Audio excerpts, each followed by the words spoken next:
আপনারা দেখছেন Venkatesh entertainment channel. এই চ্যানেলটি যদি আপনাদের ভালো লাগে অবশ্যই লাইক, কমেন্টস এবং শেয়ার করবেন, আর চ্যানেলটি সাবস্ক্রাইব করে নিয়মিত চ্যানেলের সাথেই থাকবেন। ধন্যবাদ। দীপক কর্মকার দাদা খুব সংক্ষেপেই গুরু ভগবানের কথা বললেন। তার কথার মূল নির্যাস যদি ধরি তাহলে একটাই দাঁড়ায়, মন্ত্রমূলং গুরু বাক্য। তার বাক্যই আমাদের কাছে মন্ত্র, তার দিক নির্দেশই আমাদের কাছে পথ চলার নির্দেশ। তবে এই প্রসঙ্গে যা যা বাণী উল্লেখ করলেন, আমরা প্রত্যেকেই কিন্তু এই বাণীগুলো জানি, হয়তো মনে নেই। যদি বলা যায় কেন মনে নেই, এত বাণী এত বছর ধরে পড়ছি, প্রত্যেকের তো আমার প্রাপ্তবয়স্ক। গুরু ভগবান বললেন, চিত্তশুদ্ধ না হইলে ধর্মকথা মনে থাকে না। তাই আমাদের ওই আসল জায়গাটাতে নজর দিতে হবে। প্রতিটি মুহূর্তে প্রলোভন, প্রতিটি মুহূর্তে, জানি বা না জানি, পরনিন্দা, পরচর্চা, কুৎসা, এর মধ্যেই আমরা জড়িয়ে থাকি। এর থেকে আর বেরোতে পারি না। তাই সে বেরোবার রাস্তাটা খুঁজে পেতে হবে। তবে আমি মনে করি সহজ রাস্তা মানুষের গুণ করা, গুণ বলা, প্রশংসা করা। এতে মানুষের মহত্ব তো বাড়ে। আর একটা জিনিস, সেটা হলো অনুশোচনা বোধ, যা পাপকে নাশ করে। এই পথগুলো যদি আমরা অবলম্বন করতে পারি, ছোট ছোট পথ, তাহলে হয়তো আমরা সেই গুরুবাক্য পালনের দিকে এগোবো, যাতে তিনি মহান শ্রীগুরু সংঘ প্রতিষ্ঠা করেছেন। তার বাক্য নির্বিচারে পালন করে সংঘশক্তি কলৌযুগে এই জায়গায় আমরা আসতে পারব।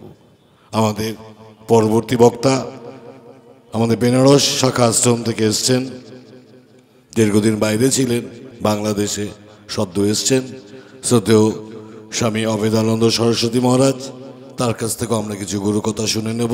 সিংহাসনে বসে আছেন আমার পরমাদত্ত দেবতা শ্রী গুরু দুর্গা প্রসন্ন পরমহংসদেব, এবং মঞ্চে উপবিষ্ট রয়েছেন আমার গুরু ভ্রাতা এবং নিচে গুরু ভগ্নী ও গুরু ভাইরা। আপনারা সত্যিই অনেক সময় ধরেই শুনছেন, এখন আর আমার কথা শুনতে হয়তো ভালো লাগবে না। সময়টা দীর্ঘ সময় হয়ে যাচ্ছে, তো তার দীর্ঘ সময় হয়ে গেলে আমরা ভাগবত কথা শুনতে বেশি ভালোবাসি না। অন্য অন্য কথা হলে পরে হরে কৃষ্ণ নাম না ছেড়ে যদি অন্য কোনো অনুষ্ঠান হতো তাহলে রাত 12টা পর্যন্ত লোক থাকতো, তাতে কোনো দ্বিধা হয় না। কিন্তু ধর্মানুষ্ঠানে, ধর্মসভায় থাকতে অনেকেরই কষ্ট হয়। যাই হোক, আমি গুরুদেবের চরণে মাথা রেখে আমি 2-4টি কথা বলবো গুরুদেব সম্বন্ধে। এখানে অনেক বক্তাই আছেন, অনেক কথা বলবেন, আরও শুনবেন।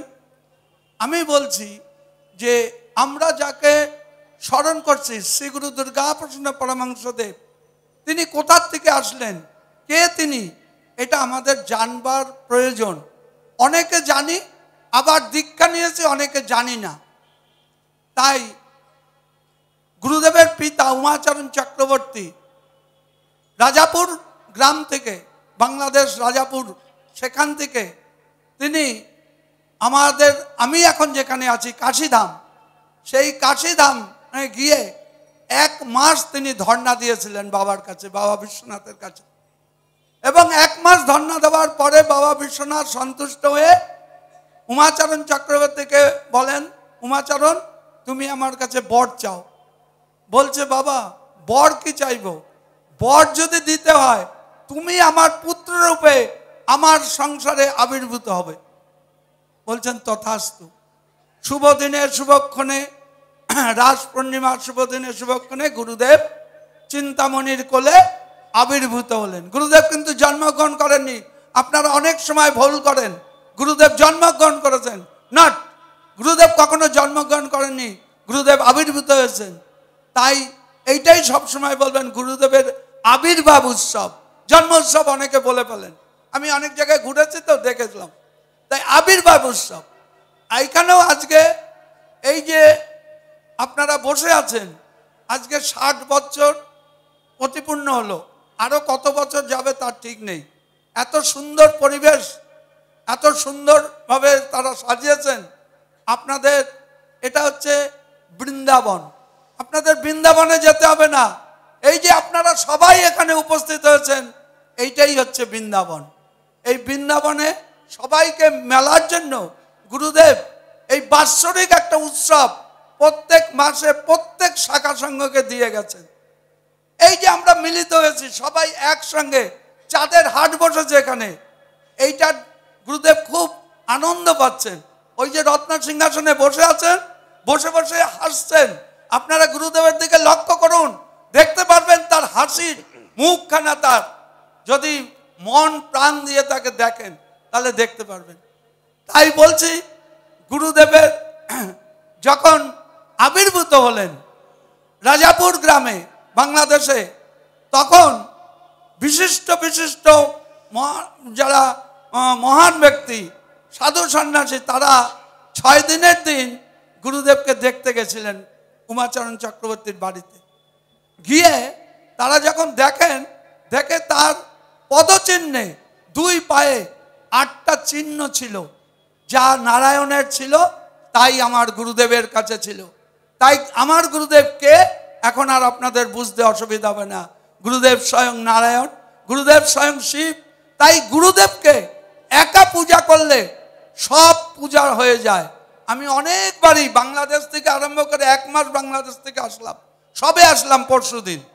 তাই সমস্ত জায়গায় দেখলাম গুরুদেব রয়েছেন, তার পাশে হাজার হাজার, মানে 8-9খানা 10খানা মূর্তি বসিয়ে রয়েছে। আমি বললাম এইগুলো কেন? আপনার গুরুর উপরে ভক্তি নেই? এক গুরুই সব। আপনারা বই পড়েন না? আপনারা গীতা পড়েন না? গুরু গীতা পড়েন না? তাকে কি লেখা আছে? গুরুদেবই সব। এক গুরুদেবকে পুজো করলেই শিব, কালী, দুর্গা সব কিছু পুজো হয়ে যায়। তো অন্য দেবদেবতার পুজো লাগে না। সেই মনটা আমাদের আনতে হবে। আমরা সেই মনটা এখনো প্রত্যেক গির বাড়িতে লক্ষ্মী, সরস্বতী, কার্তিক, গণেশ সব রকম রাখছি, দরকার নেই। আপনি এক গুরুদেবকে সব কিছু মনে করেন, দেখবেন সব কিছু পাবেন। তবে তার মধ্যে কথা আছে, নববিধানটা মেনে চলতে হবে। এই যে গুরুদেব আপনাদের দীক্ষা দেওয়ার সময় 9টা বিধান দিয়ে গেছেন, এই 9টা বিধানের কাগজটা, বইটা, পত্রিকা যেটা লেখা আছে সেটা বালিশের তলায় চাপা পড়ে রয়েছে। ওটা প্রতিদিন আমরা একবার করে ধাবন করি না, একবার শ্রুতি করি না, একবার দেখি না যে কি লেখা আছে নববিধানে। এই নববিধান যদি আপনারা মেনে চলেন তাহলে আর কোনো কিছু লাগবে না, স্বয়ং ভগবানকে আপনারা স্বচক্ষে দেখতে পারবেন। আর বলে অনেকে বলছেন, আমি বাংলাদেশের কথা বলছি, কয়েকটা জায়গায় আমি ঘুরেছি, 1 মাস তো প্রচুর জায়গা ঘুরেছি। স্বামীজি আমার এই অভাব, এই অনটন, আমি বলছি পেঁয়াজ আনেন? হ্যাঁ। মুরগির মাংস আনেন? হ্যাঁ। মুরগির ডিম আনেন? হ্যাঁ। আমি আপনার কোনো দিন হবে না। 50 লক্ষ টাকা দেনা করেছেন, আর আপনি লিখে রাখেন আজকের থেকে আমি চলে যাচ্ছি, 6 মাসের মধ্যে যদি আপনি ঘরে এইসব জিনিস না ঢোকান তাহলে আপনার এই 50 লক্ষ টাকা দেনা আস্তে আস্তে শোধ হয়ে যাবে। আর আমি কাশিতে থাকি, আমি ফোন নাম্বার দিয়ে গেলাম, আমাকে জানাবেন, কিন্তু আপনাকে রেস্ট্রিকশন মানতে হবে। কালকেও আমি তাকে ফোন করেছি, কি ঘরে আসছে? বলে না স্বামীজি আনছি না। আমি ঠিক আছে, 6 মাস আনবেন না, ঘরের ভিতরে না, ওই নাতি খায়, পুতি খায়, ওইসব বললে হবে না, ঘরেই আনতে পারবেন না। ওই 4টে জিনিস যদি আপনারা বর্জন করতে পারেন, গুরুদেব সেখানে স্বয়ং থাকেন। গুরুদেব থাকতে পারেন না ওই গন্ধে, সেই গন্ধর জন্য গুরুদেব বেরিয়ে যায়। আমি এখানেও দেখেছি, বর্ধমানেও আমি যখন ছিলাম প্রথম বর্ধমান আশ্রমে, ওখানেও আমি এক মঙ্গল ঘট কালেকশন করতে গেছি একটা রবিবার, দেখি 2 কেজি 2.5 কেজি মাল ঘরের ভিতরে দরজার সামনেই। আমি ও মাসিমা কি করছেন? নাতিপুতিরা খাইবে। এই নাতিপুতিরা 3 কিলো মাংস খাবে? এই তো হচ্ছে আমাদের অবস্থা। আমরা গুরুদেবের মন্ত্রই নিয়েছি, গুরুদেবের নীতি, গুরুদেবের কিছুই আমরা মানি না। আমরা যদি মানতাম তাহলে আমরা আরো সুখে থাকতাম। যা সুখ আছে এখন, গুরুদেব আরো সুখ দিতেন। সেই জন্য আপনাদের কাছে অনুরোধ, আপনারা এইগুলো, তবে হ্যাঁ বাংলাদেশের থেকে আপনাদের আমাদের পশ্চিমবাংলা মানে ইন্ডিয়াতে এটা মানে, এটা আমি মানি, অনেকটা মানে, কিছুটা হলেও মানে, কিন্তু বাংলাদেশের মানুষ একদম মানতে পারছে না। ওনাদের বলে এসছি, ঢাকা গেছি, ফরিদপুর গেছি, বরিশাল গেছি, হ্যাঁ, চিটাগাং গেছি, সমস্ত জায়গার গুরুদেবের পড়েছে। গুরুদেবের এই 4টে জিনিস আপনারা মানুন, দেখবেন আপনারা আরো সুখে আছেন। আপনাদের তো এটা একটা পীঠস্থান, মানে গুরুদেব এখানে আবির্ভূত হয়েছেন, আপনারা তো মহা আনন্দে থাকবেন। কেন আপনাদের কষ্ট হবে? এই আপনারা গুরুদেবের নীতিগুলো মানেন না বলে আপনাদের এই কষ্ট সহ্য করতে হচ্ছে। যারা নীতি মানে তারা ভালো আছে, সুখে আছে, শান্তিতে আছে। তাই আপনাদেরও বলছি, আপনারা সবাই সুখে শান্তিতে থাকবেন। আগামী দিনে যাতে আপনাদের সংসার সুন্দর হয়, গুরুদেবের চরণে সবাই যেন স্থান পায়। আর মায়েদের কাছে একটা অনুরোধ, মায়েরা এখন থেকে, গুরুদেব যেটা বলতেন, আমি না, গুরুদেব বলতেন, মায়েরা তোমার সন্তানকে আশ্রমমুখী করো, আশ্রমমুখী করো। এই 7 বছর 8 বছর বয়স থেকে যদি মায়েরা তার সন্তানদের নিয়ে এই যখন আপনাদের মাতৃসঙ্গ হয়, ভাতৃসঙ্গ হয়, ভাইয়েরা তখন যদি তাদের ছেলে পেয়েদের নিয়ে আসেন, তাহলে পরে সঙ্গমুখী হলে পরে তারা আপনার সঙ্গের সেই চলবে। আপনার সঙ্গ যাতে ভালো চলে সেই দিকে আপনারা রাখবেন। অল্প সময় বারবার সঞ্চালক দিচ্ছে, তাই আমি আর বেশি কিছু বলবো না। বলার অনেক কিছু ছিল, ও 3 ঘন্টা 4 ঘন্টা বললেও শেষ হবে না। গুরুদেবের যে লীলা, সেই লীলার শেষ নেই। আর আপনারা একটা লীলার কথা বলে আমি শেষ করে দিচ্ছি, যে গুরুদেব তো সাদা ফুল ভালোবাসতেন, সবাই জানেন। সাদা ফুল গুরুদেব সবচেয়ে ভালোবাসেন। তা এক গুরুবনের বাড়িতে সাদা ফুল গাছ নেই, হলুদ ফুল গাছ রয়েছে। তা উনি সেই হলুদ ফুল দিকেই চরণ সেবা করেন, পাদুকা সেবা করেন। যখন 12:30 একটার সময় পাদুকা শোয়াতে যান, তখন দেখে যে তিনি হলুদ ফুল দুটো দিয়ে এসেছিলেন, তা সাদা হয়ে রয়েছে। তো যেই দেখেছে সাদা হয়ে রয়েছে, কি ব্যাপার, আমি তো হলুদ ফুল দিয়েছি, আমার সাদা ফুল হলো কি করে? তা প্রথম দিন কিছু বলেনি, পরের দিন গাছে 2টো হলুদ ফুল রেখে দিয়েছে, আর 2টো হলুদ ফুল এনে গুরুদেবের চরণে পাদুকায় দিয়েছে। এই ঠিক সেই 12:30 একটার সময় গিয়ে দেখে ওই ফুল দুটো সাদা হয়ে রয়েছে, আর গাছের ফুল দুটো হলুদ রয়েছে। তো উনি আর ঠিক থাকতে পারেননি। তখন গুরুদেব আমাদের নাকতলায় বেলা 3:30টার সময় বসে আছেন, যে ইজি চেয়ারে। তো উনি গেছেন, গিয়ে বলছেন যে, যাওয়া মাত্রই গুরুদেব বলছেন, কি মা, তোমার গাছ নাই, সাদা ফুল গাছ নাই, সাদা ফুল পাও না, আমি ওটারে সাদা বানায় নিছি, এই জন্য তো আইছো? বলে, হ্যাঁ গুরুদেব, আমি এই জন্যই এসছি, যে আমার গাছে হলুদ ফুল। বলে, কি করুম, তোমার হলুদ ফুল আছে, আমি ওটারে সাদা বানায় নিছি, তোমার নাই, আমি সাদা বানায় নিছি। এই হচ্ছে আমাদের গুরুদেব। এই রকম পরম গুরু আমরা পেয়ে আমরা গুরুদেবের নীতি, গুরুদেবের কথা রাখতে পারি না, এটাই আমাদের কাছে কষ্ট। আপনারা তো 4টে জিনিস, আমাদের 20-25টা জিনিস খেতে নেই। আমরা সন্ন্যাসীরা আশ্রমে 20-25টা জিনিস আনি না। আপনাদের তো সেইগুলো গুরুদেব বলেনি। সাবস্টিটিউট আপনাদের সব দিয়েছে, মুরগির মাংসের বদলে আপনাদের খাসির মাংস দিয়েছে, আর মুরগির ডিমের বদলে হাঁসের ডিম দিয়েছে। তাহলে সব কিছু আপনারা পাচ্ছেন, খালি পেঁয়াজ রসুনটার বদলে আদা, গোলমরিচ এইসব দিয়ে রান্না করে সেবা করেন, দেখবেন ভালো হবে, আরও আপনার সংসার উন্নতি হবে। এই বলে সকলকে শ্রীগুরুর জয় সম্ভাষণ জানিয়ে আমি আমার বক্তব্য শেষ করছি। শ্রীগুরুর জয়, শ্রীগুরুর জয়, শ্রীগুরুর জয়। শ্রীগুরু জয়।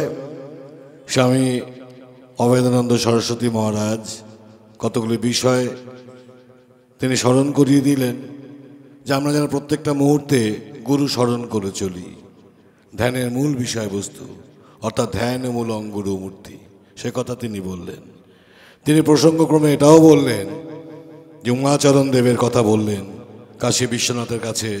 হ্যাঁ, উমাচরণ দেব শ্রীগুরু সংঘ থেকে প্রকাশিত যে তথ্য, সেই তথ্য অনুযায়ী দেখা যায় উমাচরণ দেব বসেছিলেন তিলভাণ্ডেশ্বর মন্দিরে, এবং সেই মন্দিরের ঠিক উল্টো দিকে একটি আশ্রম আছে, গায়ে লেখা কালিকানন্দ আশ্রম। এই কালিকানন্দ পরমহংসদেব 1360 বঙ্গাব্দে শ্রী শ্রী ঠাকুরকে পরমহংস উপাধি কুম্ভমেলায় প্রদান করেছিলেন। স্বামীজি আরও বললেন, একবার বিশ্বনাথের কথা বলতে বলতে তিনি বৃন্দাবনে গিয়েছিলেন। সেক্ষেত্রে ভাগবত বলছে, নদীর মধ্যে গঙ্গা শ্রেষ্ঠ, বিষ্ণুদেবগণে বৈষ্ণব প্রধান শিব ভাগবত পুরাণে। ফলে যিনি শিব তিনি বৈষ্ণব প্রধান, তিনি রাজরাজেশ্বর, তিনি আমার গুরু ভগবান। তবে গুরু ভগবানের কথা শুধু বললাম শুনলাম তা নয়, তিনি পালন করার কথা বললেন, কর্ম করার কথা বললেন। কর্মটা করে যেতে হবে। সে কর্ম কেমন হবে? গীতা অনুযায়ী অকর্ম বা বিকর্ম বা কর্ম বা নিষ্কর্ম সিদ্ধি যাই হোক না কেন, আমরা আশা করব সেই কর্ম বিষয়ে আমরা একটু শুনে নেব শ্রদ্ধেয় মানিক সোনা রায় দাদার কাছ থেকে। শ্রী গুরু জয়। একটা খুব সুন্দর গানের কথা আছে, যে কথার মাঝে তব কথা নাই, সে কথা মোরে শোনায়ও না। আমাদের যেন আজকে কান উৎকর্ণ করে আছে যে আমরা আজকে যেন এখানে যারা বসে আছি তারা প্রতিজ্ঞাবদ্ধ, প্রতিশ্রুতিবদ্ধ, অন্য কোনো কথা আজকে শুনবো না। এই ক্ষণে শুধুমাত্র ভগবানের কথা, ঈশ্বরের কথা, প্রভুর কথা এখানে আলোচনা হবে। পাশে যদি দাঁড়িয়ে কেউ যদি অন্য কোনো কথাও বলে তখন আমরা নিজেরাই এই সময় বিব্রত হই, বিরক্ত হই, তাকে থামিয়ে দেই। আমার মনকে আবার আমি এই কথার মধ্যে নিবিষ্ট করার চেষ্টা করি। সঞ্চালক মহাশয় আমাকে আদেশ করেছেন বিশেষত একটি দিককে তুলে ধরার জন্য। এই দিকটি হলো কর্মের দিক। তার আগে এই যে আমরা উৎসবাদিতে এখানে মিলিত হচ্ছি, এই মিলন উৎসব করবার কারণ কি, কেন করতে যাচ্ছি, সে সম্পর্কে গুরু ভগবান কি বলেন একবার তার কথা শুনি। গুরুদেব বলছেন, দেশের ও দশের সর্বাঙ্গীন কল্যাণ সাধন কল্পে শ্রীগুরু সংঘের শাখাসমূহ যে সমস্ত অনুষ্ঠানের মাধ্যমে জনচিত্তে ধর্মভাবে এবং নির্মল আনন্দের সঞ্চার করিতে উদ্যোগী হয়, সেই সমস্ত অনুষ্ঠানের সাফল্যের প্রতি আমার চিত্ত সহানুভূতি সম্পন্ন এবং দৃষ্টি সচেতন।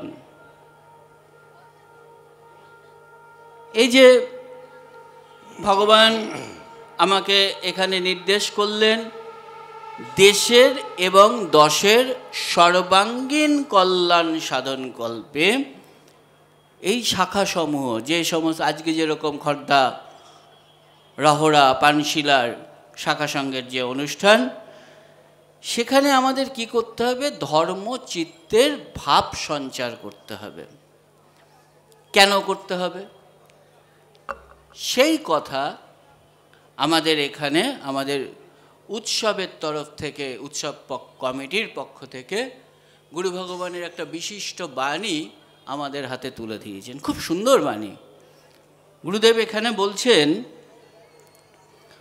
মনুষ্য লোকেই কর্ম অধিকারের ভূমি। অর্থাৎ এই যে আমরা মর্তলোকে আমরা এখন দিন যাপন করছি, সময় এগিয়ে নিয়ে যাচ্ছি, এখানে আমাদের কর্ম করার অধিকার আছে। এখানে আছে। কোথায় আছে? এই মনুষ্য লোকে আমরা সবাই কর্ম করব। লোকান্তরে কর্মাধিকার নাই। আমার এই দেহ যখন আমি শেষ হয়ে যাবে তখন তো আমি লোকচক্ষুর আড়ালে চলে যাব। আমার কিন্তু কর্ম করার ক্ষমতাও থাকবে না, আর অধিকারও থাকবে না। কাজেই সেখানের কর্ম এখান থেকে করে যেতে না পারলে লোকান্তরে গিয়াও শান্তি হয় না। তার মানে ওখানে কিছু কর্ম আছে, কিন্তু সেই কর্ম তো আমি করতে পারবো না, কারণ সেই কর্মের আমি অধিকারী নই, আমার সেই কর্ম করার ক্ষমতা নেই। তাহলে সেই কর্মগুলো আমাকে কি করতে হবে? এইখানে বসে পালন করতে হবে। তাই সেই কর্মে মনোনিবেশ করো। পরিষ্কার নির্দেশনা আমাদের মর্তলোকের মানুষের প্রতি। তাহলে আগে তিনি কি করলেন, বললেন যে এই শাখা সঙ্ঘের কাজটা কি, কেন আমরা উৎসব পালন করছি, আর এখানে সার্বিকভাবে আমাদের কর্তব্য সম্পর্কে তিনি বলছেন। আর জ্ঞানত হোক আর অজ্ঞানত হোক, জ্ঞানত হোক বা অজ্ঞানত হোক, খর্দা, রহরা, পানশিলা শাখা সঙ্ঘের শ্রদ্ধেয় কর্মীবৃন্দ খুব সুচারুভাবে এই উৎসবের মধ্যে থেকে আপনারা এই জনচিত্ত উন্নয়নের যে কাজগুলো এই উৎসবের মধ্যেই রেখেছেন। কি কি আমি এখানে নোট করছিলাম। আজকে এই প্রাণ প্রতিষ্ঠার দিনে এখানে ধর্মসভার আয়োজন রাখা হয়েছে। ধর্মসভা কেন? মানুষের মধ্যে ধর্মভাব জাগিয়ে তোলার জন্য।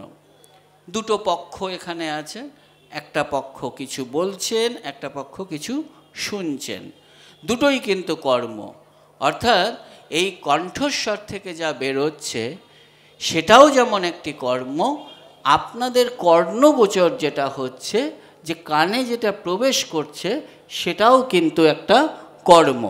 শুধু আপনাদের নয়, এই জনগণ, এই সম্পূর্ণ পাড়া প্রতিবেশী যে জায়গাগুলো আছে তাদের মধ্যেও হয়তো জনচিত্তের মধ্যে সামান্য কিছু হলেও এই ধর্মসভার দিয়ে আলোড়ন সৃষ্টি হবে বলে আমার বিশ্বাস।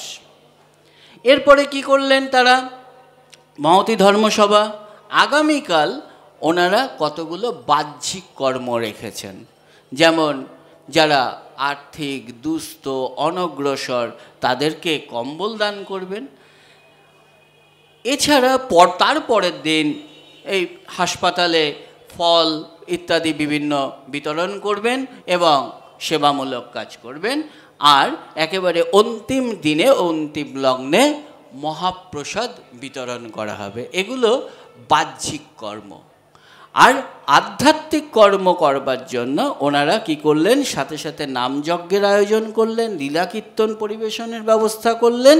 আর এখানে এই যে 16 প্রহর ব্যাপী হরিনাম কীর্তনের তারা আয়োজন করলেন। খুব সুন্দরভাবে এই কর্মগুলো এখানে যে বাহ্যিক কর্ম এবং অভ্যন্তরীণ আমাদের আত্মিক কর্মকে তারা করে রাখার জন্য আমাদের একটা যেন খুব সুন্দর কর্মের ডালি আমাদের হাতে, জ্ঞানত হোক বা অজ্ঞানত হোক, আমাদের হাতে তুলে দিয়েছেন, যার মধ্যে আমরা প্রত্যেকে এখানে এই কর্মের কিন্তু শরিক, যে কোনোভাবেই হোক না কেন।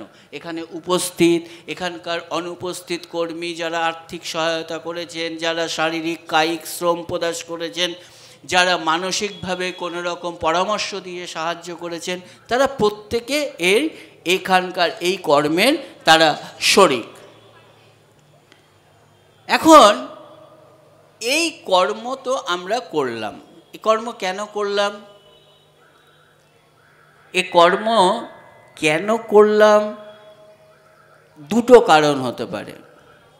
একটা হচ্ছে আমার বাড়িতে কেউ প্রণামী দেওয়ার জন্য আসলেন, প্রণামী নেওয়ার জন্য, যে দাদা আমার উৎসব আছে। ও উৎসব আছে, আচ্ছা ঠিক আছে, আপনি 51 টাকা প্রণামী রাখুন।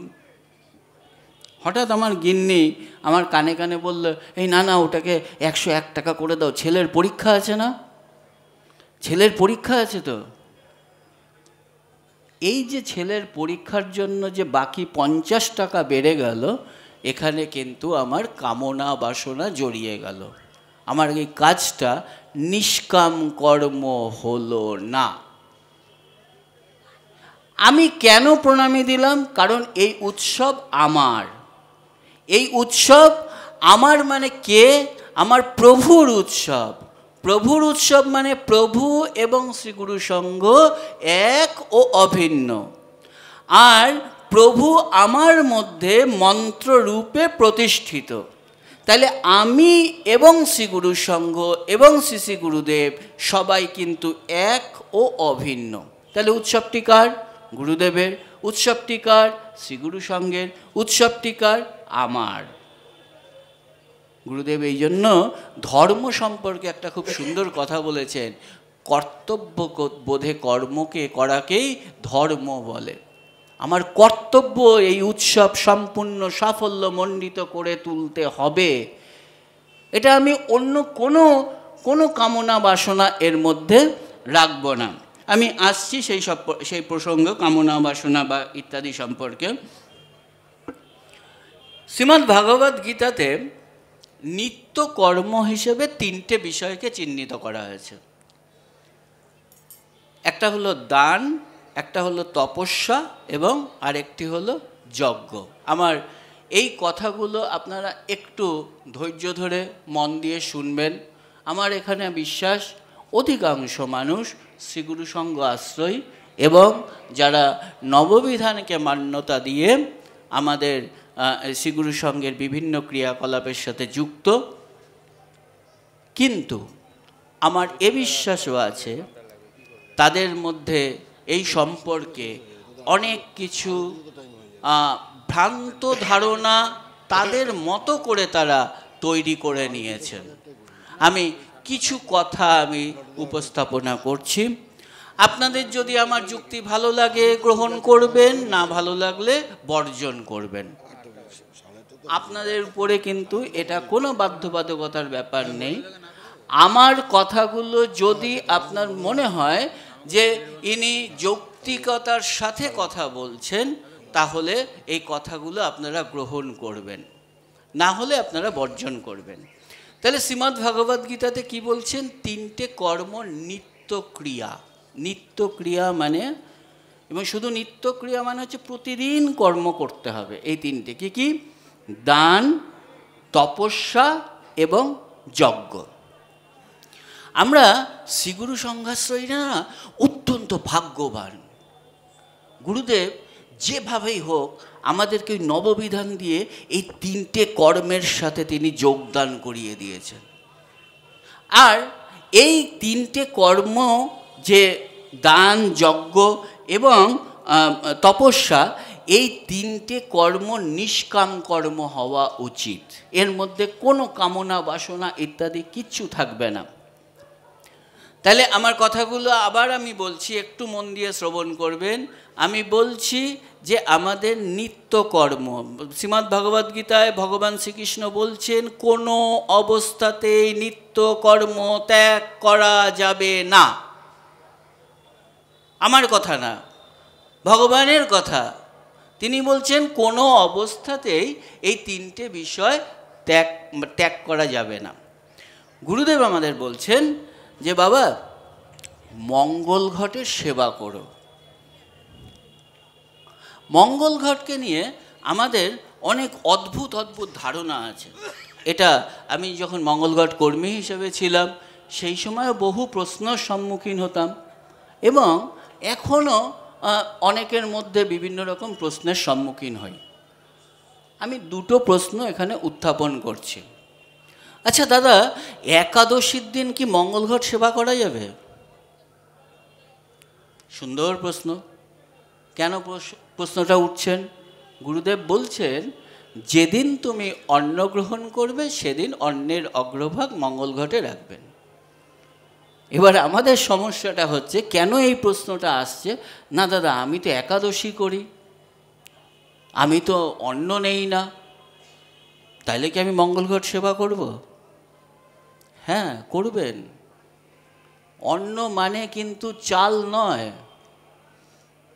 অন্ন মানে চাল, ডাল, আটা। আপনি যা খাদ্য গ্রহণ করছেন সেটাকেই বলা হচ্ছে অন্ন। অন্নদ ভবতি। অন্ন, ওখানে বলেনি যে চাল আসছে, বলছে অন্নদ ভবতি, অন্ন আসছে, অন্ন। এই যে বৃষ্টি হয়, বৃষ্টির থেকে জল নামে, জল থেকে যে আমরা অন্ন পাচ্ছি, এই অন্ন কিন্তু চাল স্পেসিফিক না। যেমন মনে করুন হঠাৎ আমি একজন দাদাকে বললাম, ধর আপনি একজন জন্তু। দাদা তো ক্ষেপে আমার উপর লাল হয়ে গেলেন। কিন্তু শাস্ত্রে মানুষকে কিন্তু জন্তব কথাটা বলা হচ্ছে, মানে জন্তু। অর্থাৎ আমাকে যদি কেউ জন্তু বলে, আমার রাগের কিন্তু কোনো কারণ হওয়ার কথা না। ঠিক একইভাবে বলছি, অন্ন মানে কিন্তু শুধু চাল না। যেদিন তুমি আহার গ্রহণ করবে। গুরুদেবের একটা বাণী আছে না, যে একবেলা আহার করিলেও তুমি একবেলা মঙ্গল ঘটের সেবা করিও। তাহলে একাদশীর দিন আমার মনে হয় যে আমরা মঙ্গল ঘটকে অবহেলা করব বা মঙ্গল ঘটের সেবা করব না, এটা আমার ব্যক্তিগত মতামতে এটা ঠিক নয়। আমার এটা নিত্যক্রিয়া, প্রতিদিন আমাকে মঙ্গল ঘটে শ্রদ্ধাপূর্বক গুরু ভগবানের কাছে নিবেদন করতে হবে। দ্বিতীয় প্রশ্ন, আমার না বাড়িতে অশৌচ পড়েছে, অমুকের ছেলে হয়েছে বা মেয়ে হয়েছে বা অমুকের কেউ মারা গেছে। আবার বলছি, পছন্দ হলে গ্রহণ করবেন, না হলে বর্জন করবেন, কোনো রকম বাধ্যবাধকতার কিছু নেই, কিন্তু যুক্তিগুলোকে মনে রাখবেন। আমার বাড়িতে অশৌচ হয়েছে, দাদা মঙ্গল ঘটের সেবা করা যাবে? করা যাবে, কারণ গুরুদেবের বাণী। গুরুদেব বলছেন কি, মঙ্গল ঘটকে কখনো উপবাসী রাখিবে না, বলছেন না গুরুদেব? মঙ্গল ঘটকে কখনো আমি উপবাসী রাখতে পারি না।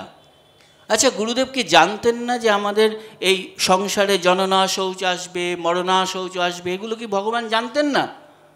মানে নাকি তিনি তো বলছেন যে তোমার থেকেও আমি ঘোর সংসারী, আমি তো অনেক বড় সংসারী। তো তিনি সংসারে থেকে সংসারের এই যে আসা যাওয়া, এই বিষয়গুলো সম্পর্কে যে শৌচ অশৌচ এগুলো আসছে, তিনি জানতেন না? তিনি তো পরিষ্কার বলতে পারতেন যে ওই দিনগুলোতে তুমি মঙ্গল ঘটের সেবা বাদ দিয়ে বাকি দিনগুলোয় মঙ্গল ঘটের সেবা করবেন। কই, তিনি তো তা বলেননি। তিনি বলছেন মঙ্গল ঘটে আমি হাত পেতে বসে আছি। আপনার মনের কল্পনা হোক যে গুরু ভগবান দুই হাত নিয়ে আমার জন্য বসে আছেন। অশৌচ পড়লে আমাদের প্রথম একটা খুব সহজ কাজ, টক করে আমরা গিয়ে ঠাকুরঘরটাকে বন্ধ করে দিই, একটা তো কাজ বাঁচলো। এ কি, আমরা বাড়িতে কজন নিত্য পূজা করি আমি জানি না, কিন্তু আমরা তো সেবা গুরু ভগবানকে দেই। আমরা জপ করি, জপ আমাদের নিত্য ক্রিয়া এগুলো, এবং এই কাজগুলো কিন্তু প্রত্যেক কটা কর্ম কিন্তু নিষ্কাম কর্ম, নিত্যক্রিয়া নিষ্কাম কর্ম। এখানে কিন্তু প্রতিবন্ধকতা কিছু থাকতে পারে না, না থাকতে পারে ভগবানের যোগেশ্বরের কথা অনুযায়ী কিছু প্রতিবন্ধকতা থাকা উচিত না। আর যিনি স্রষ্টা, আমার বিচার বুদ্ধিতে তার কথা অনুযায়ীও কিন্তু আমাদের এই প্রতিবন্ধকতা থাকা উচিত না। আপনারা বিজ্ঞজন প্রাজ্ঞজন, আপনাদের যা মনে হয় করবেন, আমার কিছু বলার নেই। কিন্তু মঙ্গল ঘট কিন্তু আমাদের একটা নিত্য ক্রিয়ার জায়গা, যেখানে গুরু ভগবান হাত পেতে বসে আছেন, কখন এই বাড়ি থেকে আমি সেবাটা পাবো। কার জন্য? ওনার জন্য না, আমার কল্যাণের জন্য। এই যে বলছেন না উনি, যে তোমার ওখানে কিছু কাজ আছে, সেই কাজ তুমি এখানে শেষ করতে হবে, সাঙ্গ করতে হবে এইখানে নিত্য ক্রিয়ার মধ্য দিয়ে। জপ কার্য কখনো আমরা বন্ধ করব না, কীর্তন কখনো বন্ধ করা উচিত না। জপ সব সময় করবেন নীরবে, কীর্তন করবেন উচ্চস্বরে। কিভাবে করব এগুলো, আর কেন বা করব? কেন করব একটা উত্তর থাকবে, এই কাজগুলো করাতে ভগবান প্রীত হন। ভগবানের খুশির জন্য, ভগবানের আনন্দের জন্য, ভগবানের খুশির জন্য, ভগবানের প্রীতির জন্য এই কর্তব্যগুলো আমার কর্ম করা উচিত, যেগুলো আমার নিত্যক্রিয়া, জপ কার্য, হরিনাম সংকীর্তন, মঙ্গল ঘট সেবা। এই কাজের জন্য কোনো রকম প্রতিবন্ধকতা বা কোনো রকম অজুহাত আমার কাছে রাখা উচিত না। কর্মের কারণ তিন রকম। কি কি? একটি হচ্ছে, মানে যে কোনো কাজই সৃষ্টি হয় তিনটে গুণের প্রভাবে, একটি সত্য, একটি রজ, একটি তম। শাস্ত্র মানে শ্রীমদ্ ভগবদ গীতায় কি বলা হচ্ছে? সত্যগুণ কি? আমাকে করতে হবে কাজটা, আমাকে প্রভু বলেছেন এটা আমার করা উচিত, এখানে যেটা গুরুদেব বলছেন নির্বিচারে পালন। এই কাজটা যদি আমি করতে পারি, তাহলে আমরা সত্য কর্মর সাথে যুক্ত থাকতে পারব। রাজসিক কর্ম বা রজকর্ম, যে কর্মের কারণ রাজসিক প্রবৃত্তি, অর্থাৎ আমি যদি কিছু প্রতিদান চাই, এই কাজটা করছি, যে মনে আছে যে মানত করে কোনো জায়গায়, এটা হলে আমি তোমাকে পুজো দেবো, আচ্ছা এটা হলে, এটা খুব আমাদের মধ্যে দেখা যায়, আমি না একটা ধর্মসভা দেবো, এই ধর্মসভা, আমার ধর্মসভা বা ভাতৃসংঘ বা মাতৃসংঘ, এই নিয়ে শাখা সঙ্গে গণ্ডগোলও দেখা যায়। আমার একটা দিন ঠিক করে দেওয়া হয়েছে, অমুকে এসে বললো না না ওর একটা মানত আছে ওই জন্যই মাতৃসংঘ নেওয়া হয়। আর কি মারছেন? মাতৃসংঘ ভাতৃসংঘ এইসব ছেলে খেলার জায়গা? প্রতিদানের জন্য মাতৃসংঘ ভাতৃসংঘ নয়। মাতৃসংঘ ভাতৃসংঘের একমাত্র কারণ প্রভু এবং আমি, মাঝে কিচ্ছু নেই, কোনো প্রসাদ নেই, কোনো উপাচার নেই, কোনো আড়ম্বর নেই, কিচ্ছু নেই।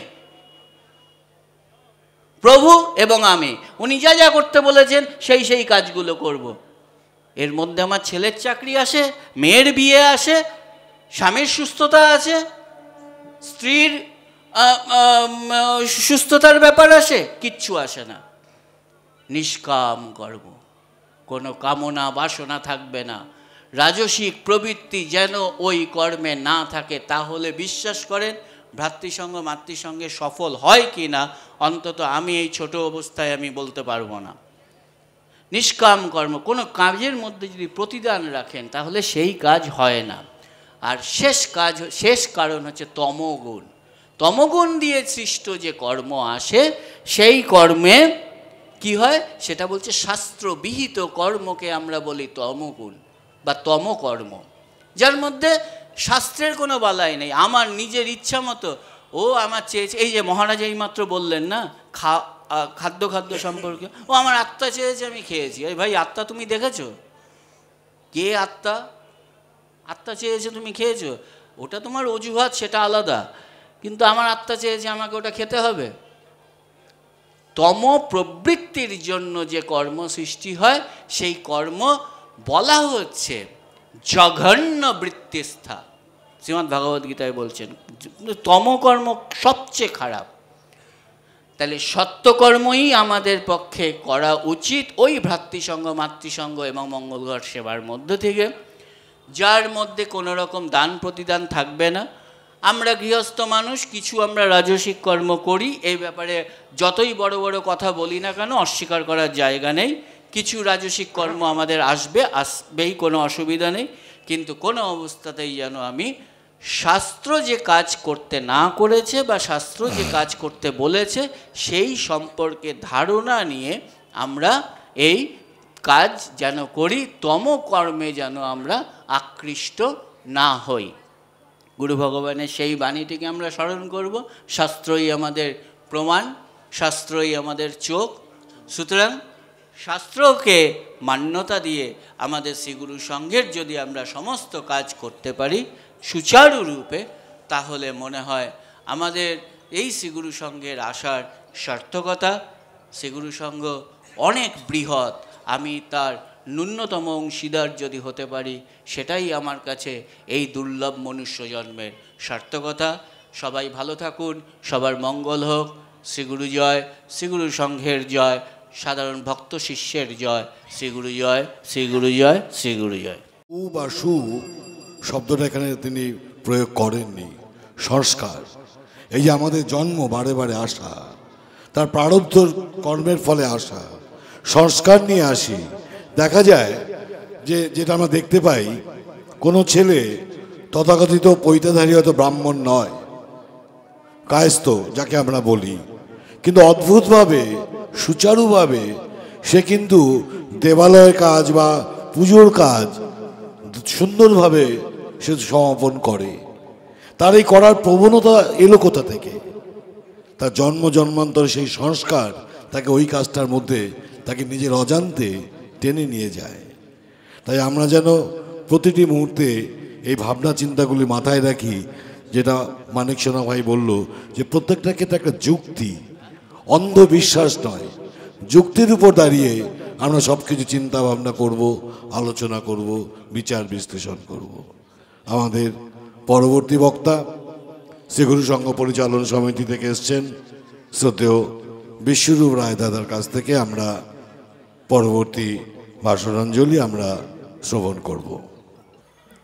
এখানে একটা তত্ত্ব কথা উঠেছে, গুরু, আমার গুরু শুনলাম।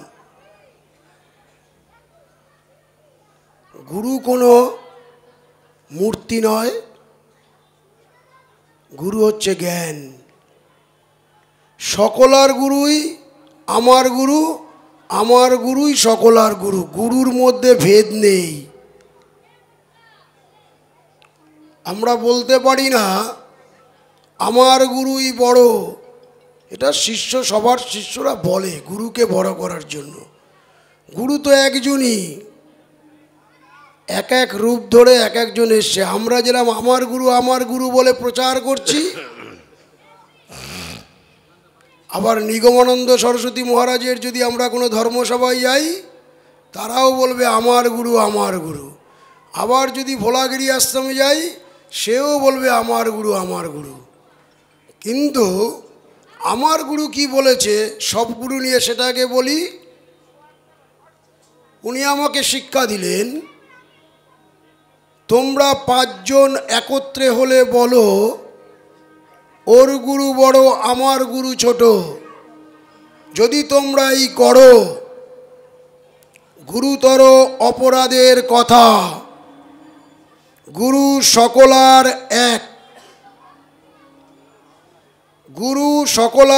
এক, গুরু কারও একা নয়। গুরু জগতের জন্য এসেছেন। গুরুর মধ্যে ভগবানের বিকাশ। ভগবান গুরুরূপে ঘরে ঘরে আংশিকভাবেতে গুরু শিক্ষা দিয়ে থাকেন। একথা ভগবতে স্পষ্ট প্রমাণ আছে। সুতরাং মানুষ রূপে যে গুরু যেখানেই যে থাকুক না কেন, তোমরা কেউ ছোট বলবে না। বললেন আমাদের গুরু দুর্গাপ্রসন্ন পরমহংসদেব পঞ্চম ভক্ত সম্মেলনে। আরেকজন সদ্গুরু, সে কি বলছেন? একই কথা বলছেন, সামান্যভাবে অর্থাৎ খণ্ড করে কিছু গ্রহণ করা এবং পূর্ণরূপে কিছু গ্রহণ না করা হলে সদ্গুরুকে অমান্য করা হয়। আমরা যদি আমার গুরু যখন বলছি, তাহলে এই যে কথা এখানে বললেন, সামান্যভাবে অর্থাৎ খণ্ড করে কিছু গ্রহণ করা, পূর্ণ রূপে কিছু গ্রহণ না করা হলে সদ্গুরুকে অমান্য করা হয়। কারণ অখণ্ড সচিদানন্দ গুরু স্বরূপ নাম ভাবের মধ্যে সমানভাবে আছেন। তাহলে গুরুকে মানি বলে যদি অন্য কারো গুরুকে না মানতে পারা যায়, তাহলে নিজের গুরুকে মানা হয় না। তা উহা আসরিক ভাবের লক্ষণ। তাহলে গুরুকে আমাদের শ্রী গুরুদেব আমাদের এই শিক্ষাই দিচ্ছেন, সকল গুরুই আমার গুরু সকলার গুরু। তাহলে গুরুতত্ত্বের এটা আমরা একটু বুঝলাম। তার জন্য গুরু ভগবান কি বললেন?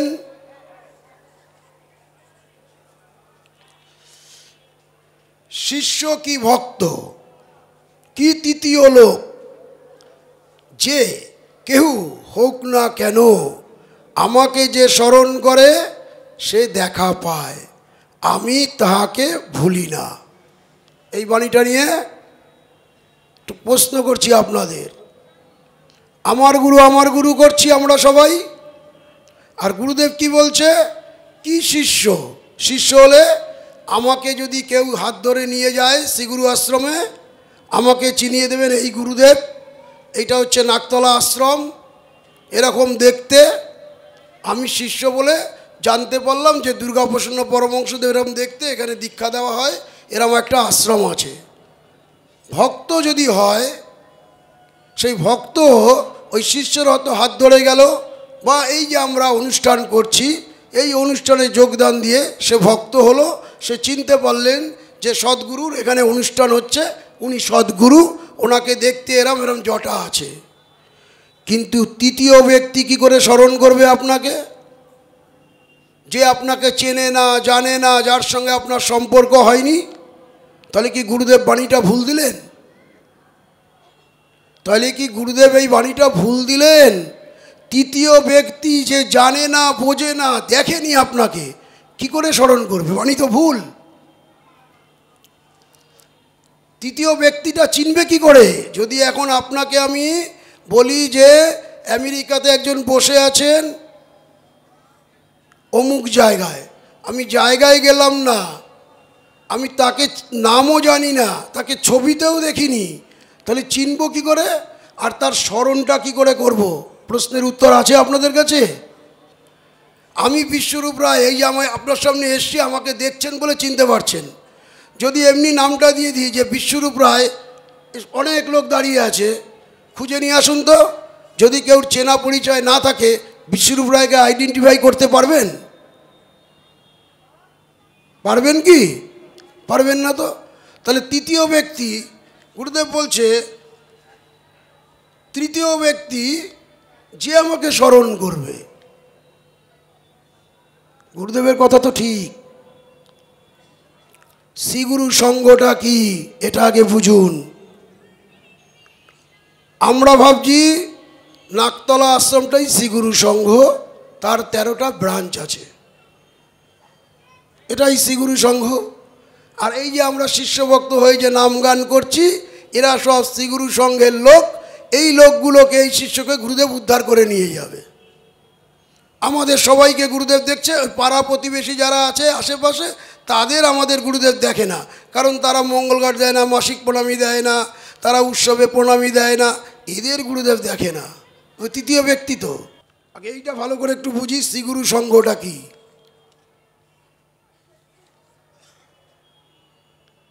এটা ভুবনেশ্বরে বসে গুরুদেব শেষ ভাষণ রাখলেন। ভালো করে শুনবেন শ্রীগুরু সংঘ কি বলছে, তাহলে বুঝতে পারবেন এই বাণীটা যে বললাম তার উত্তরটা এখানে আছে।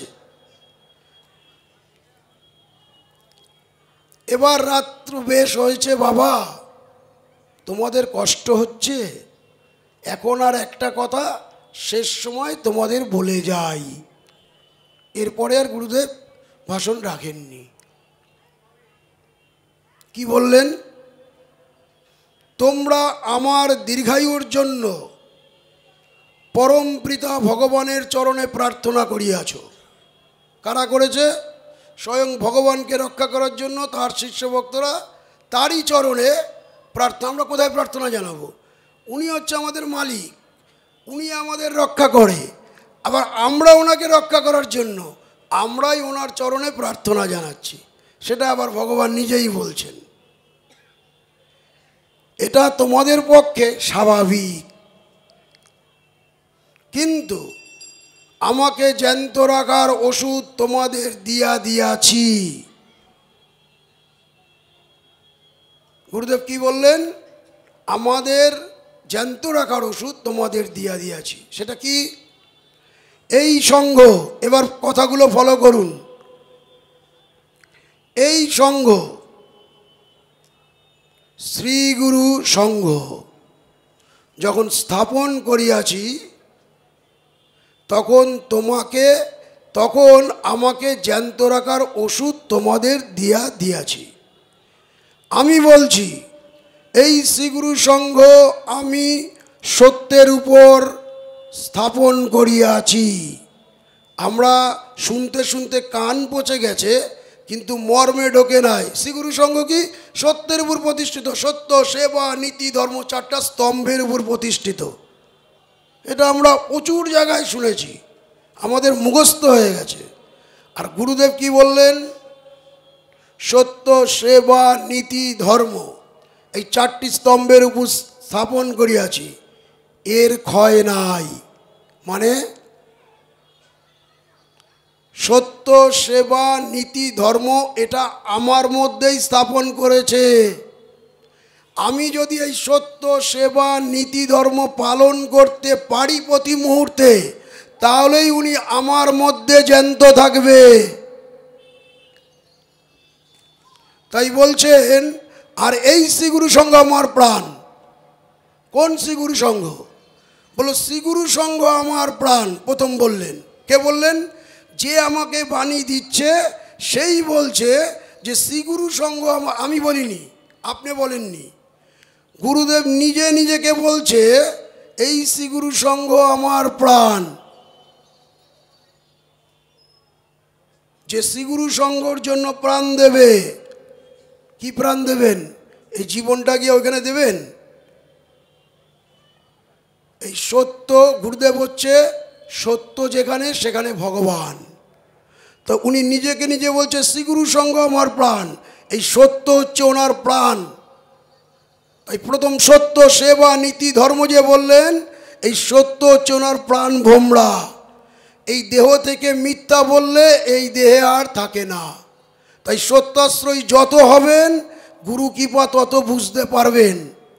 স্বামীজি বলল হলুদ ফুল সাদা হয়ে গেছে, আর কৃপা মানে হচ্ছে করে পাওয়া। এটা অযাচিত কৃপা, এটা অহিতুক কৃপা, মানে আমি না জানতে ঘটে যাচ্ছে, এটা অহিতুক কৃপা হয়েছে। আর কিছু কৃপা পেতে গেলে এই সত্য সেবা নীতি ধর্মকে পালন করতে হবে।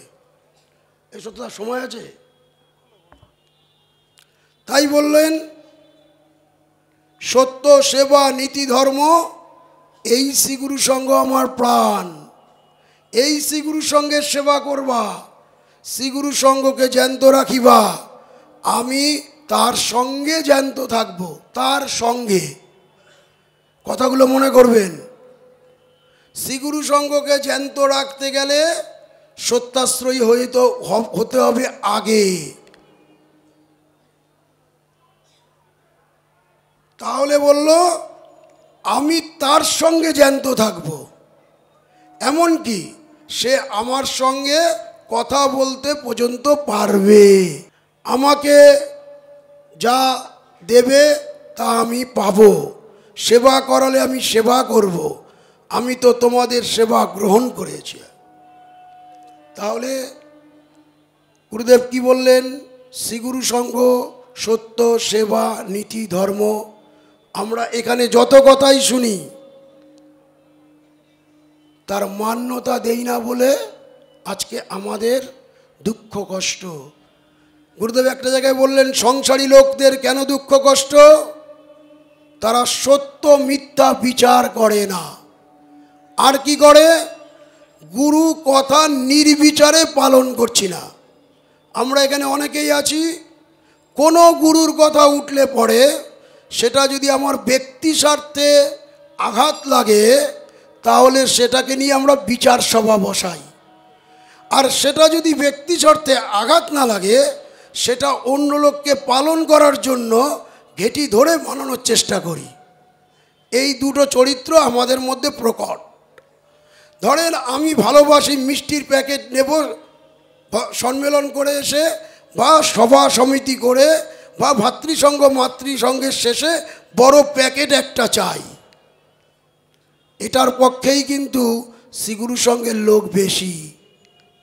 আর গুরু ভগবান যেটা বললেন, আমার বাক্য নির্বিচারে পালন করো, শুধু শশা বাতাসা দিয়া সঙ্গ করবা, কোনো উপাচার থাকবে না, কোনো 5 ফল 7 ফল 10 ফল থাকবে না, শুধু নিবেদন।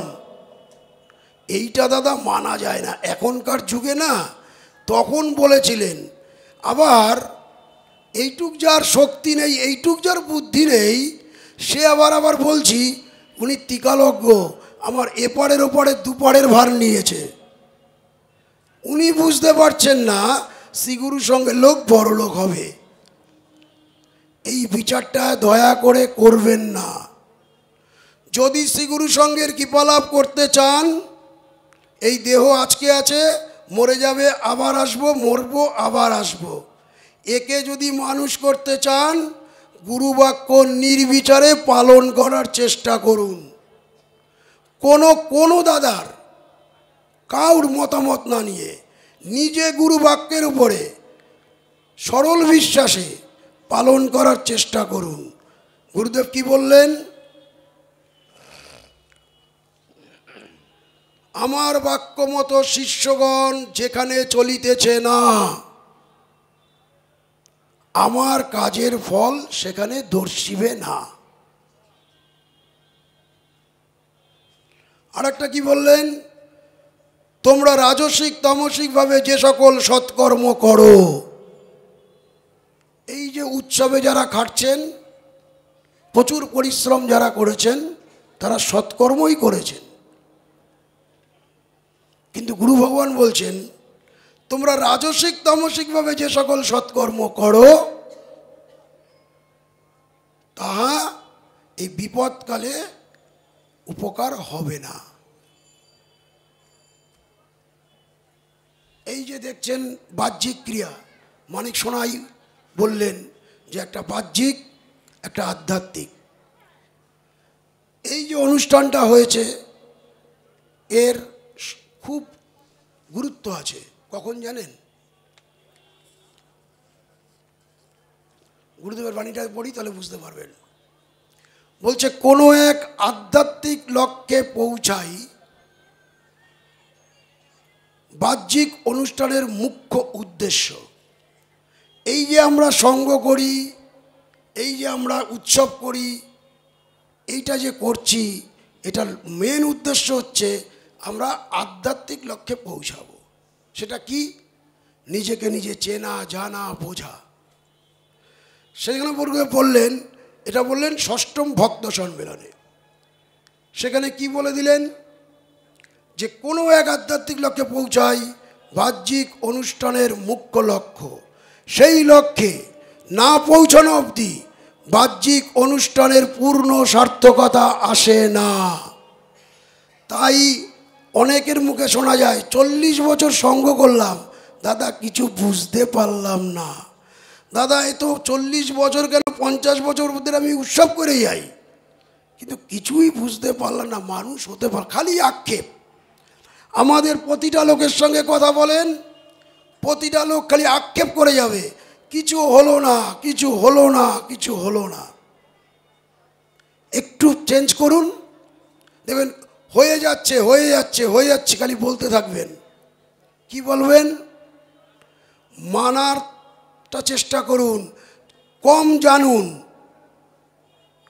জানুন কম, মানুন বেশি।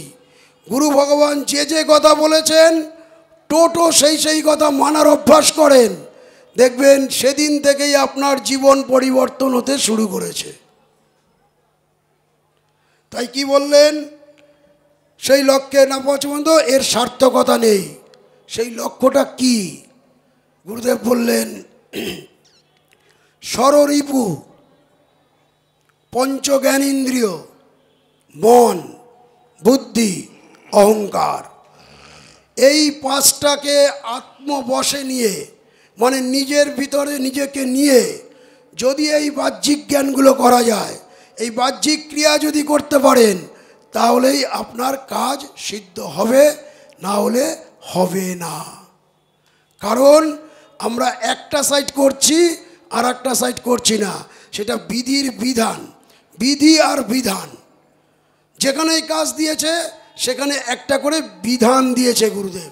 এই যে নববিধান বললেন, নববিধানে অনেকে বলে, দাদা আমি তো 9টা বিধানই পালন করি। কি করেন? কেন? শ্রীগুরুর সঙ্গে প্রণামী দিই, মঙ্গলঘট রাখি, ওই উৎসবে যাই, এই ভক্ত সম্মেলনে যাচ্ছি, ভাতৃসঙ্গ করছি, মাতৃসঙ্গ করছি। আমি তাই, বা খুব ভালো। এবার আমি বলছি, একটা বিধানও পালন করতে পারি না। খুঁজে খুঁজে ফাঁক খুঁজছিলাম আমি, ফাঁক খুঁজতে খুঁজতে নবম বিধানে এসেছি। এসে দেখছি বা এই একটা বিধান, এইটা আমি পালন করেছি। সেটা কি? গলায় রুদ্রাক্ষ, দীক্ষা নিলে গলায় রুদ্রাক্ষ ধারণ করে, এই পেয়েছি। ও মা, পরে নিচে আবার দেখি একটা ছোট্ট করে লাইন, রুদ্রাক্ষ ধারণ করে পরস্পরই ভাতৃভাব পোষণ করবে, ওটাতেও গোল্লা। প্রথমটা তো আমাদের দ্বারা হবেই না, কারণ আমরা সত্যাশ্রয়ী না। প্রতিটা লোক আমরা নিজের বুদ্ধি দ্বারা, চালাকির দ্বারা কাজ সিদ্ধি করতে চাই। দেখুন, গুরুদেব নববিধান দিয়েছেন, সময় মনে হয়ে গেছে, আর বেশি কথায় যাব না। নববিধান দিয়ে গেছেন পালন করার জন্য। এই নববিধানের মধ্যে গুরুদেব এক জায়গায় বলছে, সঙ্গই গুরু, গুরুই সঙ্গ। আমাদের মধ্যে একটা প্লাস পয়েন্ট আছে, এই সব গেছে গেছে বলছে, একটা জিনিস আমি দেখি আমাদের শিষ্য ভক্তের মধ্যে প্রকটভাবে আছে। সেটা কি জানেন?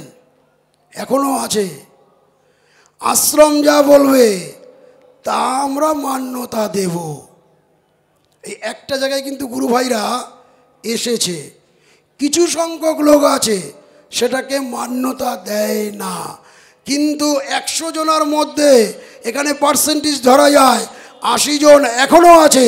শ্রীগুরু সঙ্গ যা বলবে সেটাই শেষ কথা, এটাই হওয়া উচিত প্রতিটা গুরু ভাই বোনদের। আর ওই 20% কথা ছেড়ে দিন, ওনারাও একদিন এই কথা বলতে বাধ্য হবে যদি আমরা ঠিক পথে চলি। তাই গুরুদেব নববিধানে সঙ্গ গুরু, গুরু সঙ্গ যখন বলেছেন, আপনারা সব সময় মাথায় রাখবেন, গুরুদেব মূল ধরতে পড়েছে এই আশ্রম শ্রী গুরু সঙ্ঘ, মানে সত্য, সেবা, নীতি, ধর্ম। এটা হচ্ছে আধ্যাত্মিক।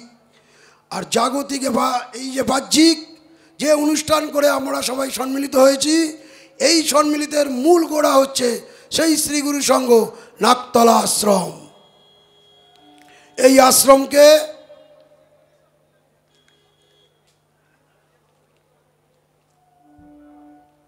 গুরুদেব মান্যতা দিতে বলেছেন। আর এই আশ্রমেই গুরুদেব পরিচালন বর্গ রেখে গেছেন। আর কোনো মঠ মন্দিরে আশ্রমে আমাদের পরিচালন বর্গ রাখেননি।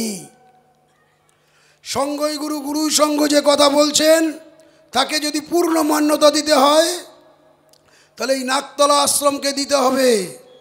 সেখানের যে পরিচালন বর্গ থাকবে তারা কিন্তু গুরুদেব একটা কথাই বলেছেন, যে পরিচালন বর্গ থাকবে, শিষ্য কেন্দ্রে যারা থাকবেন তারা গুরুদেবের আদেশ মানতে অবশ্যই বাধ্য থাকিবেন। আমরা গুরুদেবের কাছে প্রতিজ্ঞাবদ্ধ। এই পরিচালন বর্গ গুরুদেব যে যে কথা বলে গেছেন সেই কথা টোটো পালন করা আমাদের যেরকম কর্তব্য দায়িত্বের মধ্যে পড়েছে, এখন আপনাদেরও সেই কর্তব্য দায়িত্ব পালনের ভার আমাদের উপর দিয়ে গেছেন। অতএব আশ্রম থেকে যে বার্তা আসবে, যে কথা আসবে, সেটা যদি আমার ব্যক্তি স্বার্থের কথা হয় সেখানে বিচার করবেন।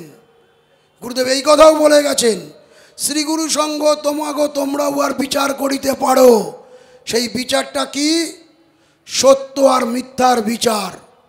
এই সত্যটা কি মিথ্যা, তাই গুরুদেব বাণী দিয়েও বলে গেলেন যে সংসারী লোকের একটাই দোষ, তাদের দুঃখ কষ্ট একই জন্য, সেটা কি? তারা সত্য মিথ্যা বিচার করে না। কান কথা শুনলো, আমার সঙ্গে ওনার খুব দহরম মহরম প্রীত ভালোবাসা, উনি বলল বিশুদা চোর বা বিশুদা সঠিক কথা বলে না, আমি সঙ্গে সঙ্গে মান্যতা দিয়ে আমিও চারিদিকে শুরু করে দিলাম, না এ ঠিক না, এ ভালো লোক নয়। এটা দয়া করে করবেন না। পুনঃ বিচার করুন, সত্য জানুন।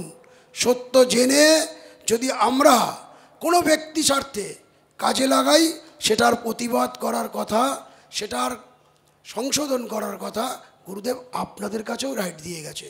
আর দুটো ছোট্ট কথা বলে শেষ করব। এই কথাটার জন্যই যে গুরুদেব ভক্ত সম্মেলনে, হয়তো ওটা 8ম ভক্ত সম্মেলন, প্রচুর পরিশ্রম করেছে কর্মীরা, আর শিষ্য ভক্তরা তাদের ধরেন 10 টাকা দেওয়ার ক্ষমতা, সেখানে 20 টাকা দিয়েছে। গুরুদেব বলছেন, তোমাদের এই যে কর্ম করেছো আমি খুব খুশি, কিন্তু তোমরা সাধ্যাতীত অর্থ দিয়ে, শ্রম দিয়ে এর সেবা করেছ। এতে তোমাদের কোনো গাফিলতি দেখিনি, কোনো ফাঁক দেখিনি। কিন্তু বাবা, আসল কাজে সবাই ফাঁকি, বোঝেন?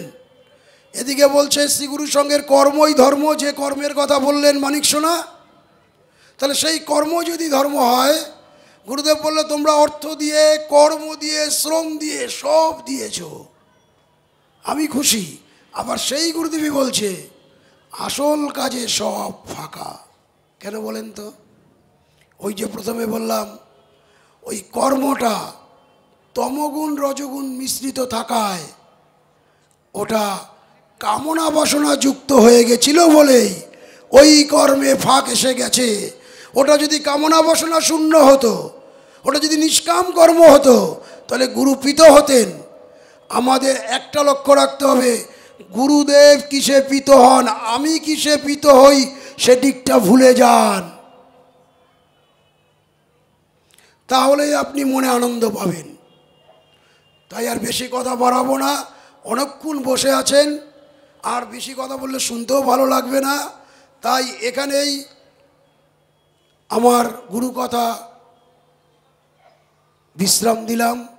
আপনারা সবাই ভালো থাকুন। এবং খর্দা শাখা সংঘ এখানে খুব গুরুর দেব এখানে এসেছেন, ছিলেন, প্রচুর মাহাত্ম্য এখানে আছেন। সবাই সেই গুরুর মর্যাদা জানি আমরা দিন দিন বড় করতে পারি। গুরুর মর্যাদা আমার নয়, সেদিকে ধ্যান দিয়ে আমরা সবাই শ্রীগুরু জয় ধ্বনি দিয়ে আজকে এখানে গুরু কথা শেষ করছি। শ্রীগুরু সংঘ কি, শ্রীগুরু সংঘ কি, শ্রীগুরু সংঘ কি জয়, শ্রীগুরু জয়, শ্রীগুরু জয়। আপনারা সবাই ভালো থাকুন। শ্রীগুরু জয়। ধর্মসভার শেষ বক্তা ছিলেন পরিচালন সমিতির পক্ষ থেকে শ্রদ্ধেয় বিশ্বরূপ রায় দাদা। আমরা শুনলাম নির্যাস সেটাই শাস্ত্রীয় কথা, বিচারস্য পুনঃ পুনঃ। বিচার করতে হবে কার? অন্যের? কখনোই না, নিজের বিচার নিজেকে করতে হবে, তাহলেই হয়তো আমরা সঠিক পথটা খুঁজে পাব। আর তার জন্যই শ্রীগুরু সংঘ আজের এই 50 বছর হীরক জয়ন্তী উপলক্ষে, 60 বছর হীরক জয়ন্তী উপলক্ষে প্রত্যেকটি গুরু ভাই বোনের এটাই যেন অঙ্গীকার করার দিন হয় যে আজকে থেকেই আমরা নির্বিচারে করব গুরুর আদেশ পালন। এটাই হোক আমাদের।